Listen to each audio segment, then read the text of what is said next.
The bottle of wine felt strangely heavy in my hand as I walked up the sun-bleached stone pathway toward my son's house. Maybe it was the desert heat. Maybe it was the faint ache in my joints.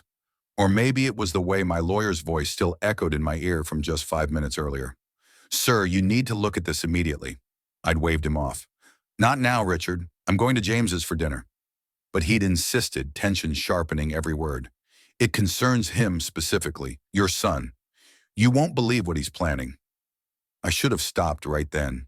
Should have asked. Should have turned back.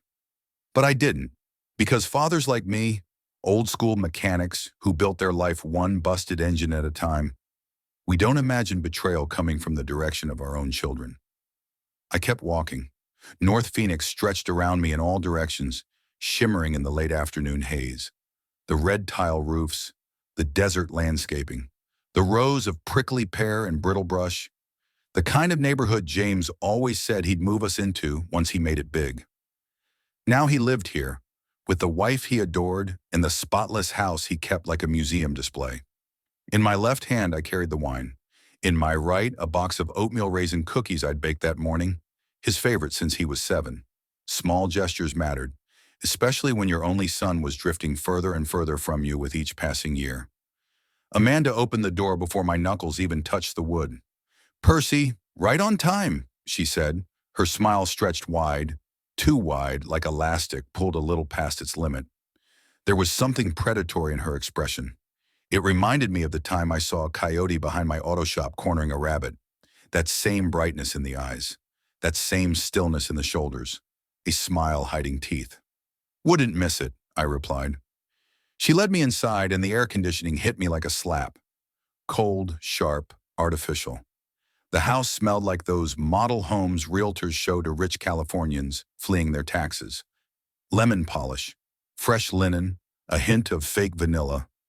Everything was perfectly clean, not lived in, just arranged. James walked out of the kitchen, wiping his hands on a dish towel. "Dad, good to see you." We shook hands. We didn't hug. When did we stop hugging? I couldn't remember. "Lunch is almost ready," he said, motioning me toward the dining room. I set the wine and cookies carefully on the pristine granite countertop, God forbid I scratch it, and lowered myself onto their cream-colored couch. Immediately, I worried about leaving marks. Amanda eyed me like she was thinking the same thing. "You look tired," she said, sitting across from me, legs crossed, posture perfect. Her eyes swept over my face slowly, too slowly, like she was inventorying something. "I sleep fine," I said. "At your age," she pressed, "health becomes so important. Are you getting enough rest, enough water, enough everything?" A chill crawled up my spine. "At my age." She said it like a diagnosis. "Have you been forgetting things lately?" she asked, voice suddenly gentle, as if discussing a sick pet.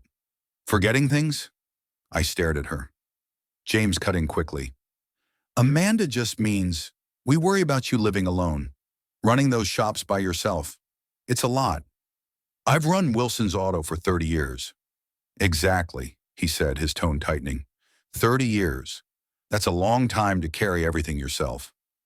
Their knees pressed together under the table. Some private signal. Something unspoken. Something rehearsed. "What are you really asking, James?" I asked. He swallowed. "Just concerned, Dad." Concerned my ass. "What if something happened? Does anyone else know how to access your accounts? The safe deposit boxes? Have you updated your estate planning?" Amanda's fingers twitched against his arm, like she was squeezing him, encouraging him, pushing him. The questions came so fast they felt like a machine gun. I forced a smile. "I'm managing fine." "Of course you are," Amanda said, but her voice sharpened at the edges. "But James is right. Families should look out for each other." Lunch came out, salmon, asparagus, lemon butter sauce. Fancy. Much fancier than anything I ever needed. I couldn't taste a damn thing. Every time I looked up, James's eyes were on me, measuring, calculating. When I excused myself to use the bathroom, I heard whispering, urgent, panicked, between them. When I returned, both looked normal again, except for the way James's eyes followed every step I took, like he was assessing gait, balance, cognition. "More wine?" Amanda asked, already pouring when I hadn't said yes. I didn't finish the glass. Dessert was some glossy chocolate creation that probably cost more than all the desserts I'd eaten in the last month combined. "This was nice," I said, standing. "We should do it again." "You're not driving home alone, are you?" Amanda asked sharply. "I've been driving for 45 years. "Of course," she said, tone thick with disapproval. James walked me to the door. "Call when you get home," he said, squeezing my shoulder. "So we know you made it." I nodded, eager to leave. As I reached for my keys on the side table, my hand brushed something lodged between the couch cushions. Something small, something sleek, something that slipped straight into my jacket pocket without me realizing. I didn't look until I was already in my truck. Amanda's phone. Silver, new, screen glowing with a fresh notification. "Dr. Morrison, confirmed appointment for evaluation. Filing next week discussed." For a moment, I couldn't breathe. Evaluation. Filing. Next week. My hands tightened on the steering wheel until the leather groaned. I glanced back toward the house. Through the front window, James and Amanda stood close together, heads bowed, arguing quietly. They hadn't noticed the missing phone. Should I take it back? Should I knock? Should I pretend nothing happened? Instead, I put the truck into drive and rolled away from the curb, heart pounding, stomach sinking into some black pit of dread. The phone sat in the passenger seat like a bomb. By the time I reached home, the world felt tilted. Off balance. Wrong. I placed Amanda's phone on my nightstand and stared at it for hours. Every time I closed my eyes, the words replayed. Evaluation. Filing. Next week. At midnight, I stopped pretending I could sleep. I picked up the phone. The passcode screen glared at me, mocked me, dared me. I tried the obvious combinations.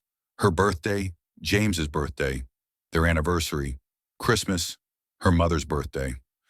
On the sixth attempt, something clicked. Their wedding date. The screen unlocked. A message thread opened instantly like a trapdoor. Robert Hutchkins, Esquire, Dr. Morrison's office, strategy timeline, conservatorship procedures. My blood ran cold. Message after message revealed a plan so detailed, so rehearsed, so heartless it barely felt real. Once we establish incompetence, full financial control transfers within 30 days. We need to move faster. Amanda, be patient. The old man won't suspect a thing. James, he'll sign the medical consent form without reading it. After the evaluation, he legally can't fight it. I read everything twice, 3 times. The phone felt heavier than steel. They'd been planning this for months. At dawn, I began photographing every message with my own phone. Screenshot after screenshot, each one another nail in the coffin of the father-son relationship I thought I still had. 30 years running a business had taught me one thing. Document everything. Emotion later. Evidence first. By 9:30 a.m., I was driving back to their house. James would be at work. Amanda would be home. I wasn't sure what I was going to say. Maybe I wouldn't say anything. Maybe I would just slip the phone inside quietly. Maybe I was still trying to believe there was some explanation. As I walked up the stone pathway again, the desert heat already rising, I heard voices, James's voice, coming through the open living room window. He wasn't at work, and he wasn't alone. The lawyer said once Dad signs the medical consent form at dinner, we can fast-track the competency hearing. James said, Morrison's report is already written. I froze. Amanda's voice followed, eager, hungry.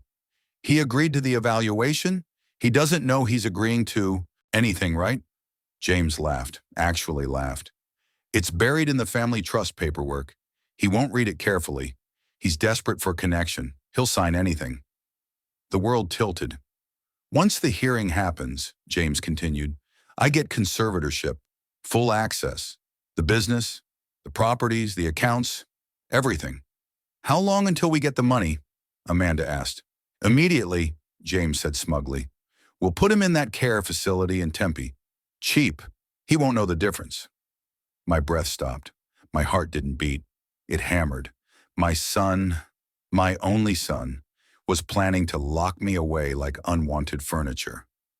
I backed away slowly, silently, step by step, until I reached my truck. I drove home shaking, gripping the steering wheel like a lifeline. By evening, my office desk was covered. Amanda's phone, my phone, screenshot printouts, evidence, timelines, names. At 7:43 p.m., James called. "Dad, it's James.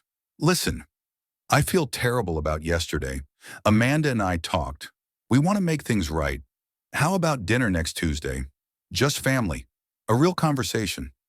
He chose his words so carefully, so gently, so falsely. I stared at the screenshot glowing on my computer.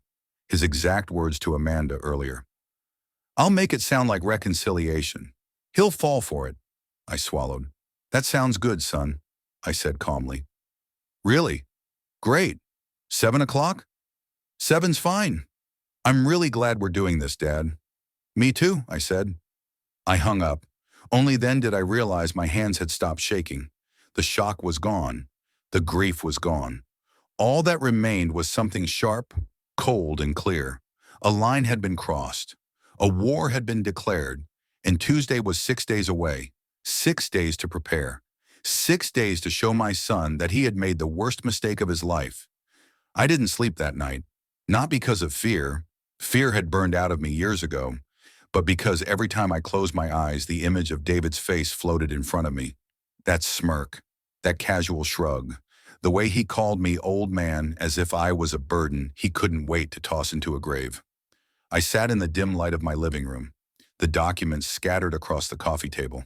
My late wife's signature, her real signature, flowed elegantly across the original inheritance papers. Next to them lay the forgery David crafted, a sloppy imitation so disrespectful I felt my chest burn. He thought he destroyed everything when he tore apart my safe during his visit months ago. What he didn't know was that I had a duplicate safe, hidden behind the paneling of the old bookshelf she used to dust every morning. A safe only she and I knew how to access. David never cared enough to notice. I stared at the documents for hours, listening to the clock tick like a slow heartbeat, each sound whispering, "He abandoned you. He betrayed her memory. He deserves what comes next." The more I sat there, the more a plan began to form. Quiet, patient, and sharp. The phone call at 6:13 in the morning, my phone rang. I didn't need to check the screen. Only one person called me at that hour, my daughter-in-law. I picked up. "Dad," she said, her voice half asleep and already irritated. "We need money." No greeting, no question about my well-being, just the demand. It made my lips curl. "Oh?" I replied slowly. "Where is David?" "He's sleeping," she said. I could hear a baby crying faintly in the background, followed by her sharp shushing. "We maxed out the credit cards again. The mortgage is due. You know how stressful this is for us." Us? Funny how that word never included me. "And why?" I asked. "Should I give you any more money?" There was a pause, then came the venom. "Because it's your responsibility," she snapped. "You want us to fail? After everything we've done for you?" Everything they've done. They hadn't visited me in 3 years unless they needed something. I leaned back in my chair. "Tell David I won't be sending a single cent anymore." The silence on the other end was ice cold. "Excuse me?" she whispered. "You heard me." Before she could explode, I ended the call. And for the first time in months, I felt my lungs expand fully, like I had just taken the first breath of a new life. David arrives 2 hours later. I heard fists pounding on my door. I opened it to see David. Messy hair, wrinkled t-shirt, face full of anger and entitlement. "What the hell was that?" he barked, barging inside without waiting. "You hung up on my wife? You refusing us money now?" "I am," I said calmly, walking past him. He followed me like a storm cloud. "You're unbelievable. You think you can just cut us off? What kind of father does that?" "The kind," I replied, "whose son wishes him dead." He froze. "Oh, come on," he scoffed. "You're still mad about that? It was a joke." "You told me you hoped I would starve," I said, "that I was useless, that Mom would have agreed with you." His jaw tightened. He didn't apologize. He didn't look ashamed. He just demanded again, like I owed him everything. "We're drowning over here," he said. "If you don't give us money—" "You'll what?" I asked quietly. David stepped closer, shoulders broad, trying to intimidate me. "We'll be homeless, Dad. Brooke will leave me. The kids will suffer. Is that what you want? I watched him carefully. There, deep in his eyes, wasn't fear. It was calculation. He thought emotional manipulation would work like it always had. But this time, I wasn't bending. I have the documents. I said simply, his eyebrows knitted. What documents? The originals, I answered. The ones showing the inheritance was your mother's to distribute, not yours to steal. His mouth opened slightly, a flicker of panic. You're bluffing, he whispered. I walked toward the bookshelf and pressed the hidden latch. The panel slid open, revealing the safe he never knew existed. The color drained from his face. When I held up the papers, he stepped back as if the pages were glowing. You can't. You wouldn't, he stammered. I would, I said. The threat, David's expression twisted into something dark. You're going to ruin my life with this? He demanded. You're going to destroy your own son? No, I answered. You destroyed that relationship yourself. You're insane, he snapped. If you go to the authorities, I'll make sure everyone knows how horrible you've been. You'll lose everything. I almost laughed. What do I have left to lose? I asked. My house was nearly paid off. My retirement was modest. I had no partner, no living parents, no siblings, and David had already taken the rest. He clearly realized it too, because his face changed. Quiet, slow, and dangerous. Then he said the cruelest words I'd ever heard from him. Mom chose the wrong man to marry. My body reacted before my mind did. I slammed the safe shut. Get out, I said. No, he shot back. Get out! We stood there for a long moment, father and son, the air thick with everything broken between us. Finally, he grabbed his jacket and stormed out, slamming the door so hard the frame shook. I stood still, breathing hard. I knew now, with absolute certainty, David wouldn't stop. Not until he got the money. Not until he took everything from me, and that meant I had to strike first. The plan takes shape. I sat back at the table, the documents neatly stacked in front of me. If I exposed him now, he'd go to prison. My grandchildren would grow up without a father, and even though he treated me like nothing, the thought made my chest twist.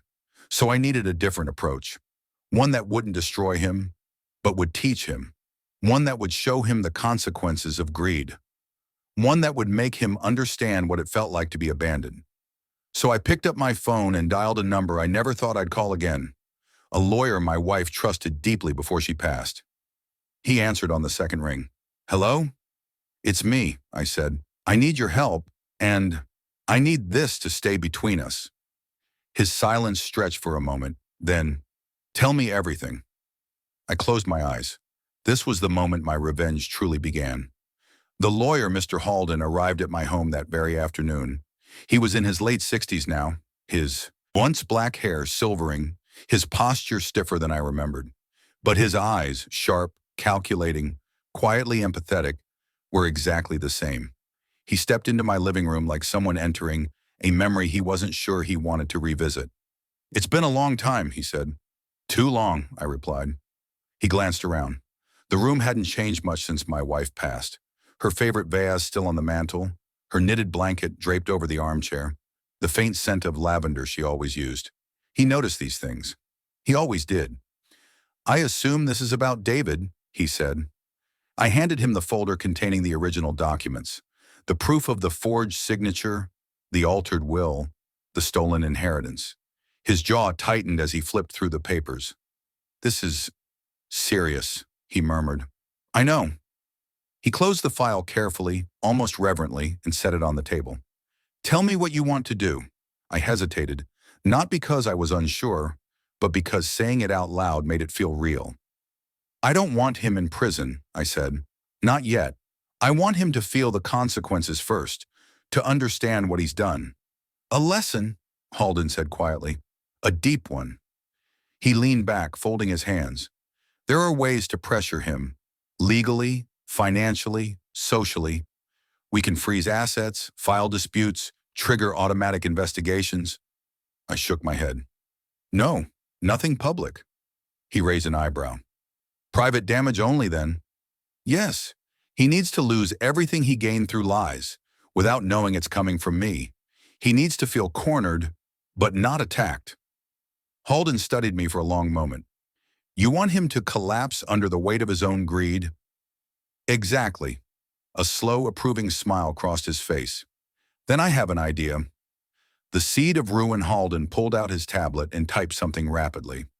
David filed the forged inheritance declaration 3 years ago, he said. That means the statute of limitations on fraud hasn't expired. I can file a private investigation request, not a public report. It'll look like routine auditing from the Financial Oversight Bureau. And he won't know it came from us? He'll think it's random. Halden tapped the screen with a final flourish. Once the investigation begins, they'll put a temporary freeze on any accounts tied to the forged documents. I frowned.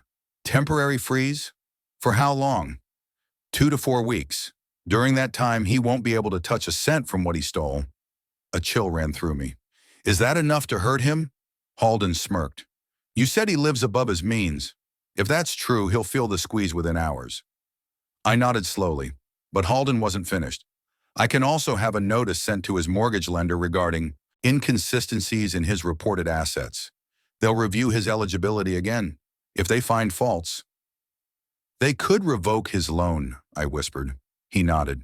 And the house would go into pre-foreclosure within 3 months. I exhaled, a mix of guilt and grim satisfaction swirling in my chest. David had taken everything from me. Now he would lose everything built on that theft. Halden watched me carefully. This is only the first step, he said. Once he's desperate, once he realizes he's sinking, then you decide the next move. I leaned forward, my voice steady. Do it. He clicked one button, just one. And with that, the gears of David's downfall began turning, silently, invisibly, inevitably. A crack in the mask. That evening felt strangely quiet. I made tea, sat in my armchair, and waited. Not for action, not for confrontation, but for the ripple effect to reach David. It didn't take long. At exactly 9:47 p.m., my phone buzzed. David, 9:47 p.m. Dad, did you freeze my accounts? David, 9:48 p.m. This isn't funny? David, 9:52 p.m. Answer me. I put the phone face down and let the message sit there, unanswered, cold. 10 minutes later, he called. I didn't pick up. Another call. Ignored. Then came a voice message, one trembling with barely controlled panic. Dad, something's wrong with the bank. They say there's an internal investigation. I don't know what happened. Can you please call me? Please. That please hit me unexpectedly. For a second, I almost caved. But then, I remembered his words, his smirk, his wish that I starve, and I let the voicemail fade into silence. Brooke's breakdown. At 10:31 p.m., my phone rang again, this time from Brooke, my daughter-in-law. I answered, if only out of morbid curiosity. She was sobbing. Dad, I don't know what's happening. Our cards aren't working. The bank locked our savings. David's yelling. The kids don't understand. Please, please tell us what to do. She wasn't calling me out of love. She wasn't calling because I mattered. She was calling because she needed money. I can't help you, I said softly. Her breath hitched. Why not? Because you both made choices, I said, and choices have consequences. There was a pause filled with raw panic. You did this, didn't you? No, I lied. This is between you and the bank. She inhaled sharply like she was drowning. You're cruel, she whispered. You're heartless. For protecting myself, I asked. For abandoning your family. I almost laughed. I didn't abandon anyone, I said. I was abandoned a long time ago. Then I ended the call. The visit. The next morning, I was watering my plants on the porch when David's car screeched into my driveway. He jumped out, eyes bloodshot, hair wild, desperation clinging to him like sweat. He stormed toward me. Dad, he began, listen. No. He froze mid-step. I had never cut him off like that before. I didn't come here to fight, he insisted. The bank, the mortgage, everything's collapsing. I need your help. He stepped closer. I'm scared, he whispered. For a moment, just a moment, I saw the little boy he used to be. The boy who used to run to me when he had nightmares. The boy who hugged me after falling off his bike. But that boy was gone, replaced by a man who stole from me without remorse. "What do you want from me?" I asked. "I need you to give me the originals," he said quietly. "The inheritance papers. If the bank finds out about the forgery, I'm finished. Please, I'm begging you." I studied him. This was the son who told me to starve. This was the son who blamed me for his own failures. This was the son who tried to erase me from his life until he needed my wallet. And now, he wanted mercy. "You're asking me to destroy evidence of your crime," I said. "I just want a chance," he whispered. "Please, help me. Will you return what you stole?" He looked away. That was my answer. "No," I said quietly. "I won't give you the originals." He stared at me as if I'd shot him.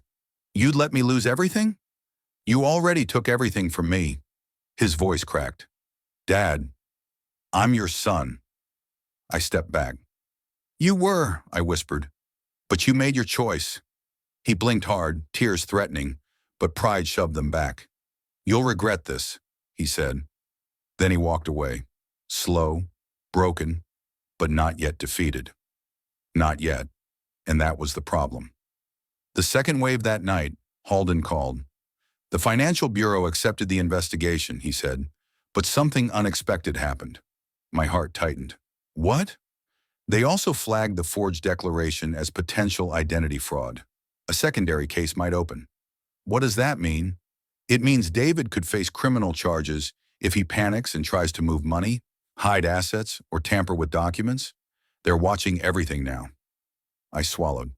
"Do nothing," Halden continued. "Let the system squeeze him naturally. If he breaks the rules, it's on him, not you." I sat in silence, absorbing every word. "Are you sure you want to continue?" he asked. I closed my eyes. The image of my wife appeared in my mind. Soft smile, gentle hands, disappointment in her eyes the day David screamed at me. "I want him to learn," I said, "to truly learn. Then he will." The text that changed everything. I went to bed late that night, exhausted from emotional weight I hadn't felt in years. I had just drifted into sleep when my phone buzzed on the nightstand. Half asleep, I reached for it. A message from an unknown number. At first, I thought it was spam. Then I opened it, and my blood froze. Unknown number. I know what David did. Unknown number. And I know you have the originals. Unknown number. "We need to talk." I sat up instantly. Who was this? How did they know? How deep did this go? Another message came. Unknown number. "If you don't respond, David won't be the only one who loses everything." My throat tightened. This wasn't part of the plan. This wasn't part of anything. Someone else knew about the documents. Someone dangerous. Someone watching. I got out of bed, heart pounding, the weight of a new threat settling on my shoulders. David wasn't the only one in danger now. The game had just shifted, and I had no idea who the new player was.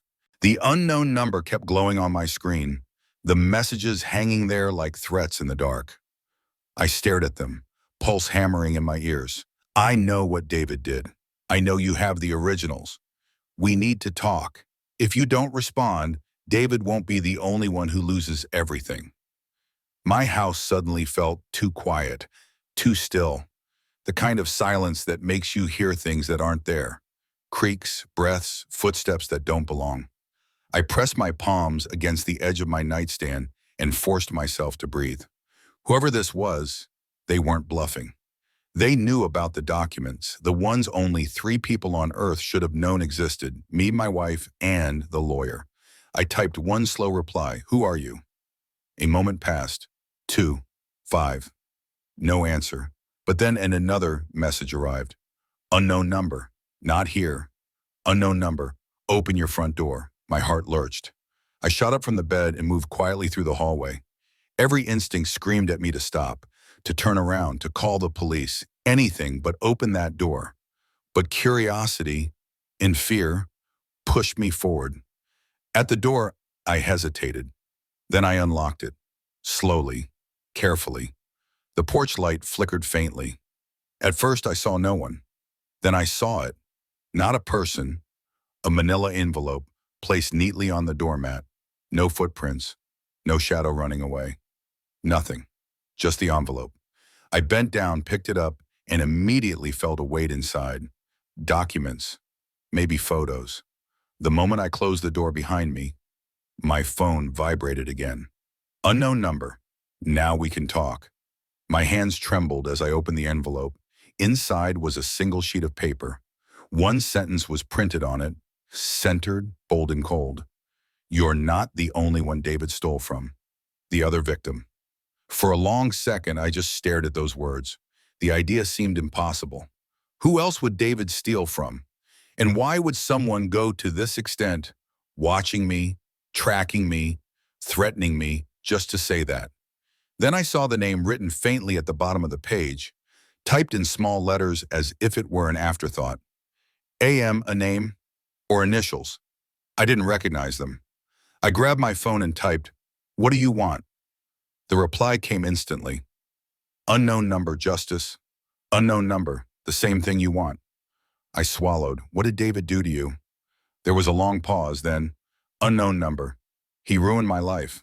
Unknown number. And he's going to try to ruin yours too.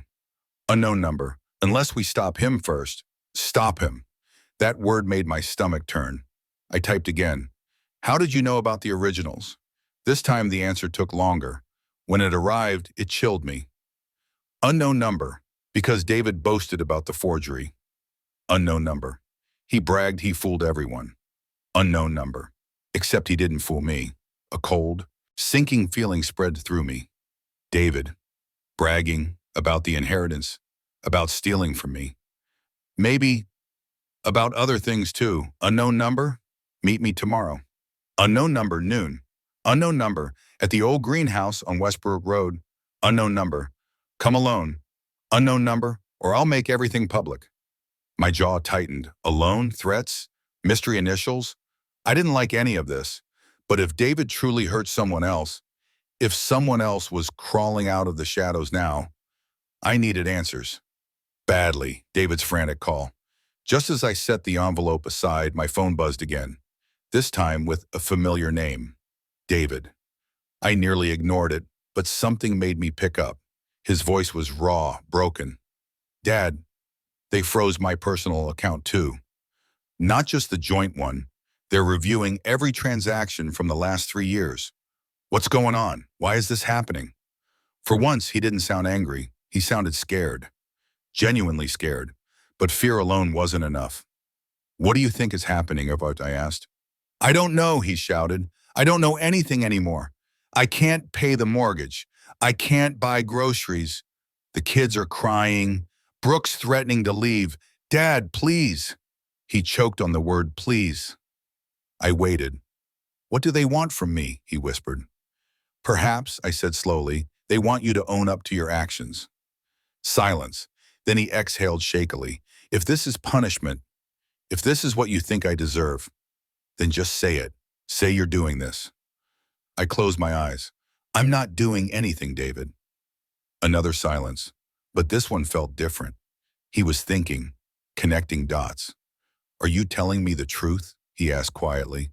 Yes, because technically, I wasn't the one freezing bank accounts, reviewing mortgages, or sending threats in the night. It wasn't me. It wasn't Halden. It was someone else. Someone with the initials AM. David inhaled shakily. Dad, please don't abandon me. The irony hit me so hard I almost laughed, but instead I said, good night, David. Then I hung up. The greenhouse. The next morning I barely slept. My mind kept replaying the message, the envelope, the threat, the possibility that my son had a trail of victims behind him. Westbrook Road was a lonely stretch on the outskirts of town. The old greenhouse had been abandoned for nearly a decade. Its glass cracked, vines strangling its metal frame. The once bright sign faded by sun and storms. Perfect place for a meeting no one was meant to see. When I pulled up, the wind rustled through the overgrown weeds. The sky was a dull gray, heavy with unshed rain. I stepped out of the car slowly, fingers stiff around the envelope I brought with me. The greenhouse door was slightly ajar. I pushed it open. Inside, the light filtered through broken glass panes, scattering shards of sun across the dusty floor. Plants had grown wild, thick, tangled, reaching upward like hands begging for escape. Close the door. The voice came from behind a cluster of dead hanging pots. A woman stepped out. Slim, late 30s, dark hair pulled into a messy braid. Eyes tired but fierce. Clothes simple. Worn jeans, a faded sweater, boots covered in dust. Her expression was hard, her posture rigid, but her hands trembling. "I'm AM," she said. I swallowed. "Who are you?" She took a slow step forward. "My name is Anna Marwick," she said, "and I'm the person your son stole everything from before he came for you." My breath caught. "What are you talking about?" Anna reached into her jacket and pulled out a folded set of documents, mirroring the ones I had. "He didn't just forge your wife's signature," she said. "He forged mine too." A cold shock ran through me. I stared at her. "You're lying." She shook her head. "No," she whispered. "I'm telling you the truth." She pushed the documents into my hands. And when I opened them, my heart stopped. Because there it was, another will, another forged signature, another inheritance, another victim. David had done this before, years ago, to someone who trusted him, someone who cared for him, someone he tricked, manipulated, robbed, just like he had done to me. Anna's voice trembled. "He ruined my life, took everything my father left me, every cent. I was supposed to inherit a house, land, and the little savings he had. Instead, David walked away with it. He told everyone I gambled it away." Her eyes filled with tears she refused to let fall. No one believed me. I felt my throat tighten, and then she said something that changed everything. "I'm not here to hurt you. I'm here because I don't want him to hurt you the way he hurt me." My knees felt weak. This wasn't just revenge anymore. This was a pattern, a history, a trail of cruelty left behind by my own son. I stared at the dusty floor, my heart pounding. "What do you want from me?" I whispered. Anna stepped closer, her voice low and steady. "I want us to work together," she said. "I want us to take back everything he stole." She held out her hand. "Are you with me?" I looked at her hand, then into her eyes, and in that moment, something inside me shifted, hardened, sharpened. My son wasn't a misguided man. He wasn't confused. He wasn't pressured. He was a predator.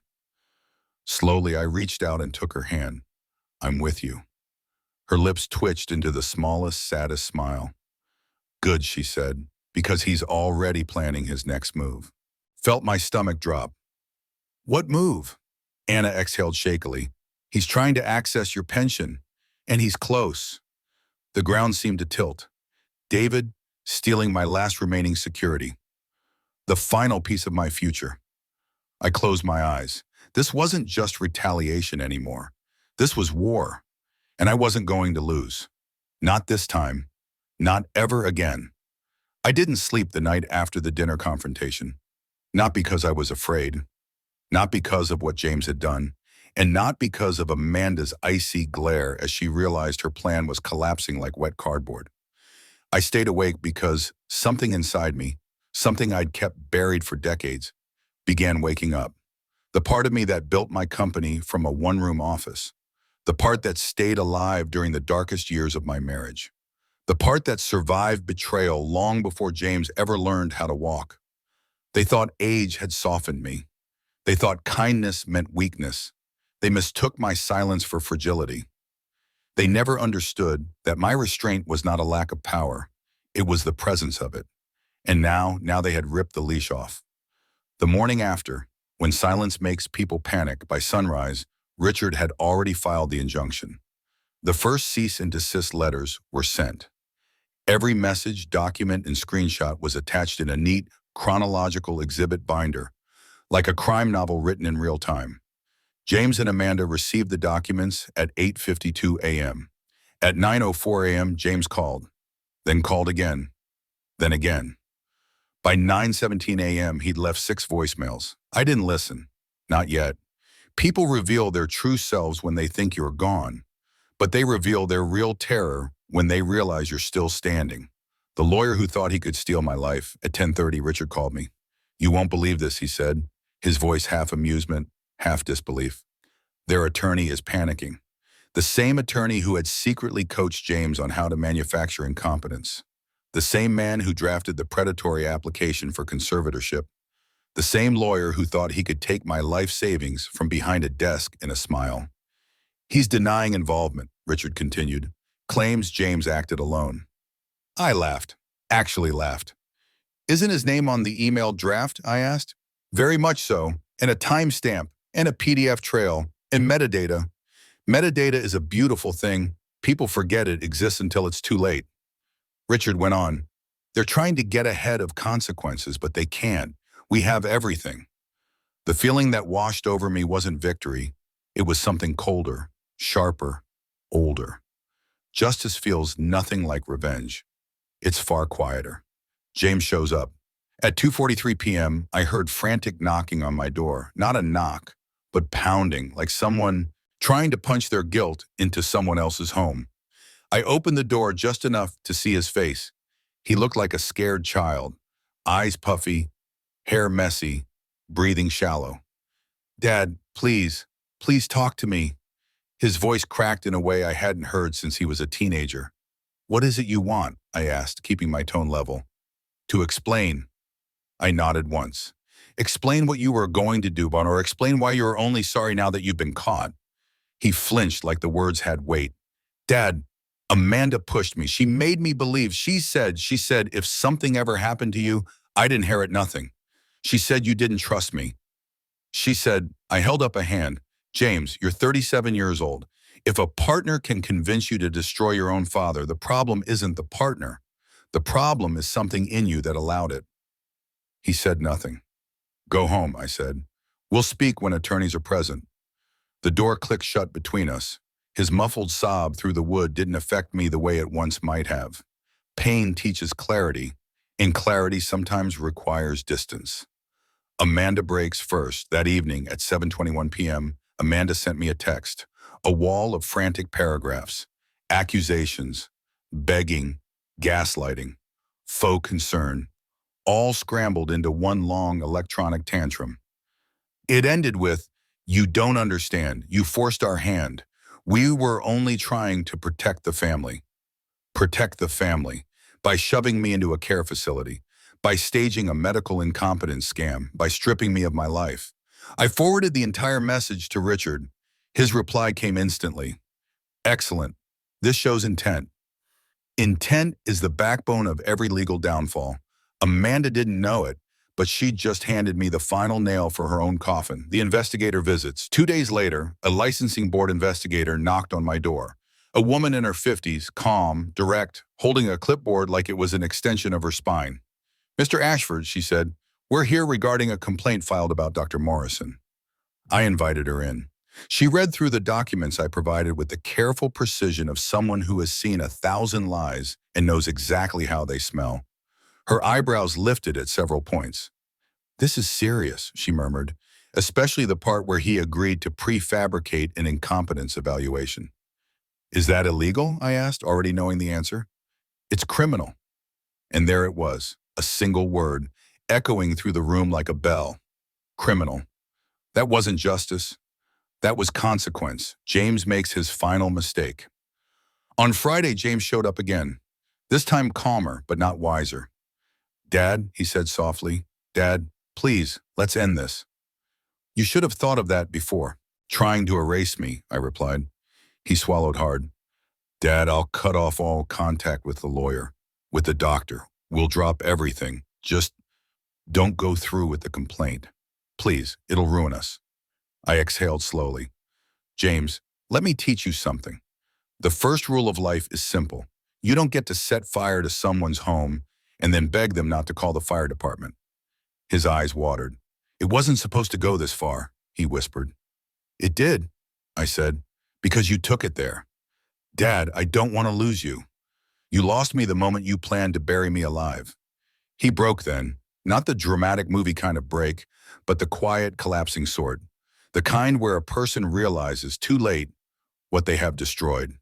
He left without another word, And I knew then that the relationship, whatever remained of it, had been fundamentally reshaped.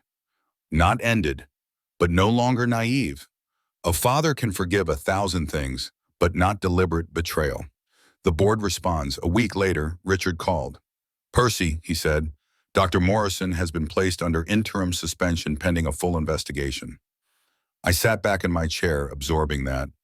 "And the lawyer?" I asked. "Facing disciplinary review. His career might survive, but it won't flourish." "And James?" A long pause. "That's up to you." I closed my eyes. This wasn't about revenge anymore. It was about protection, boundaries, respect for myself. "I want no further action against him," I said. "You're sure?" "Yes, he'll live with what he did. That's punishment enough." Richard hesitated, then said quietly, "You're a better man than most."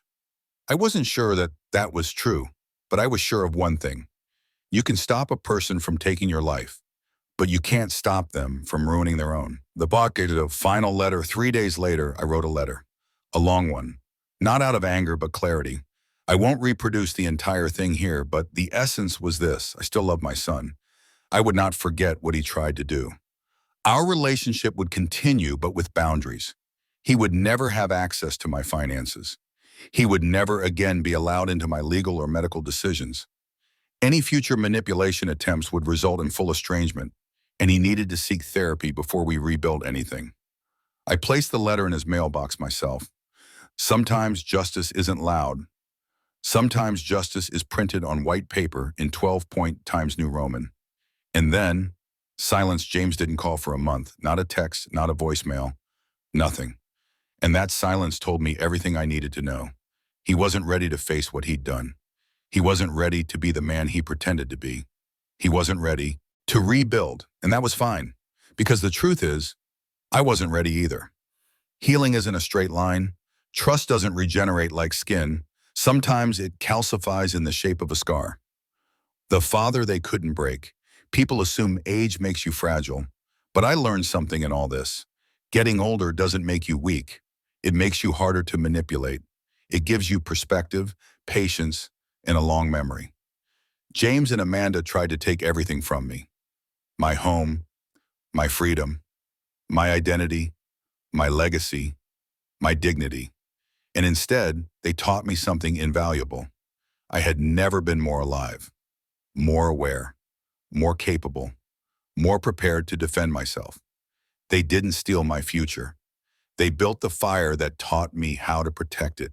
And in that strange way that life works, they didn't break me at all.